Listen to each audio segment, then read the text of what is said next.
అగో పింఛన్లే నెలకు ఒకసారి వచ్చే పింఛను ఇప్పుడు దగ్గర 2 నెలలు ఇయ్యక పింఛన్లు ఇస్తానన్నాడు. 2500 స్కీమ్ పోయింది.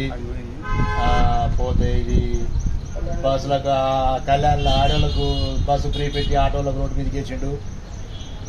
ఈ కళ్యాణ్ లక్ష్మి అని అది పోయింది, తులం బంగారం ఇస్తాడు అది పోయింది, ₹1,00,000 ఇస్తాడు అది పోయింది, అన్ని ఇస్తున్నాడు. ఏది కావట్లేదు, అయ్యేది లేదు పోయేది లేదు.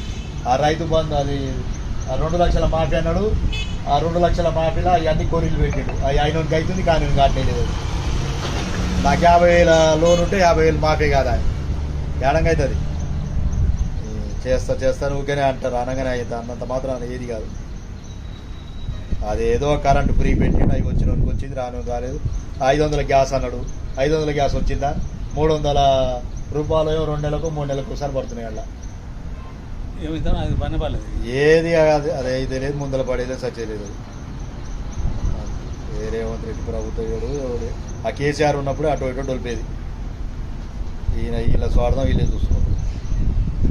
అగో పింఛన్లే నెలకు ఒకసారి వచ్చే పింఛను ఇప్పుడు దగ్గర 2 నెలలు ఇయ్యక పింఛన్లు ఇస్తానన్నాడు. 2500 స్కీమ్ పోయింది.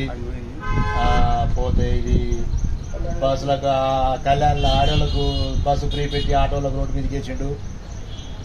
ఈ కళ్యాణ్ లక్ష్మి అని అది పోయింది, తులం బంగారం ఇస్తాడు అది పోయింది, ₹1,00,000 ఇస్తాడు అది పోయింది, అన్ని ఇస్తున్నాడు. ఏది కావట్లేదు, అయ్యేది లేదు పోయేది లేదు. ఆ రైతు బంధు అది 2 లక్షల మాఫీ అన్నాడు. ఆ 2 లక్షల మాఫీలో అవన్నీ కొరీలు పెట్టాడు. అవి అయినోనికి అవుతుంది కానీ కావట్లేదు. నాకు 50,000 లోన్ ఉంటే 50,000 మాఫీ కాదా, ఏడంగా అవుతుంది.